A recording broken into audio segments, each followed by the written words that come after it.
Hi there, my name is Kenita Scripsma and I'm the founder and CEO of Seema Global Consulting. I'm also an international speaker and author. So today I would like to share with you how to learn to unlearn. For the last 6 months, a little longer actually, we have been in a very long transition in our home and we are preparing to relocate to India, where we can work remotely and get ourselves involved with some humanitarian work that we're really passionate about.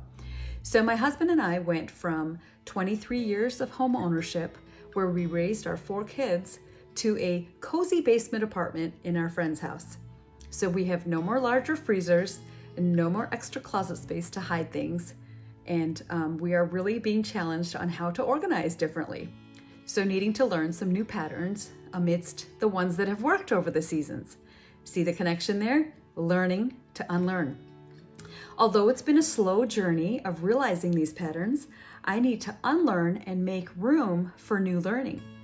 I'm enjoying it, although it is taking a lot of mental gymnastics and a lot of short notes and sticky notes to help me in my journey to unlearn. Can you relate? Do you have patterns in your journey right now that aren't working too well in this season? Do you like to learn? Our passion for learning will always reveal patterns that we need to unlearn.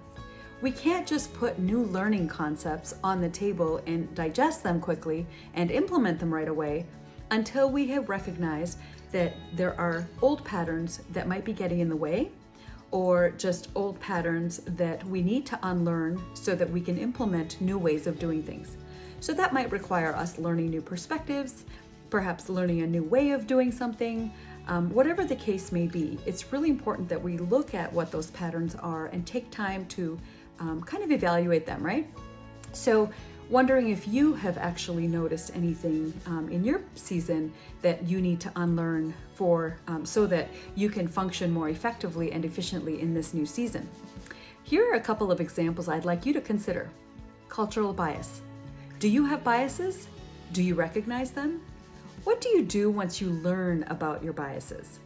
I know a lot of people who are very content in living with their bias, and I can also say that their relationships are suffering as a result. But they can't be forced to change those biases. They need to unlearn their own patterns in order to learn a new way of doing things. How do you dismantle biases in your story? Maybe ask someone to share someone that you trust to share with you what their perspective of you in this area is. Because often we have our own perspective, but when somebody else shares what they see, then it kind of exposes a blind spot in us, an area in our lives that we don't see. And so when we recognize what that area is, we're able to then make the necessary changes and learn a new way. That's how we unlearn to learn. So let's connect. If you need some information about cultural bias and some pointers maybe on how to apply that in your story, and also to understand the impact of cultural understanding in today's society, I would love to connect with you. Getting organized. This transition has taught me that I really wasn't very organized and how I needed to get better organized. And part of that was appreciating my priorities. Are you an organized person? Do you enjoy the chaos around you from stuff or from schedules or from anything that makes you feel like you're not organized? Where's the best place for you to start organizing? Do you need to have specific places for specific things or it causes stress? Do you have someone that might be able to keep you accountable? Well, I have a friend and colleague in the industry, and his name is Theodore Glaive. He has a great program called The Priority Process. I would love for you to connect with him if this is an area that you're struggling with. So feel free to shoot me a note and I will get you his information and connect the two of you. Unlearning old patterns with helps along the way always, always, always makes room for new learning. So here's what I want to encourage you to do.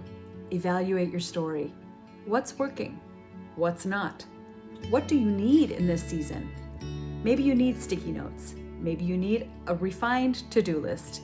Maybe you need other people to hold you accountable or just walk with you in that journey to help you unlearn some old patterns so that you can make room for new patterns. And maybe you need specific resources. So I'm available as a coach if you want to chat a little bit more about this, or I can connect you to some other resources if you're interested. But I just want to encourage you, keep unlearning the old stuff so you have room to learn the new stuff. Have a blessed day.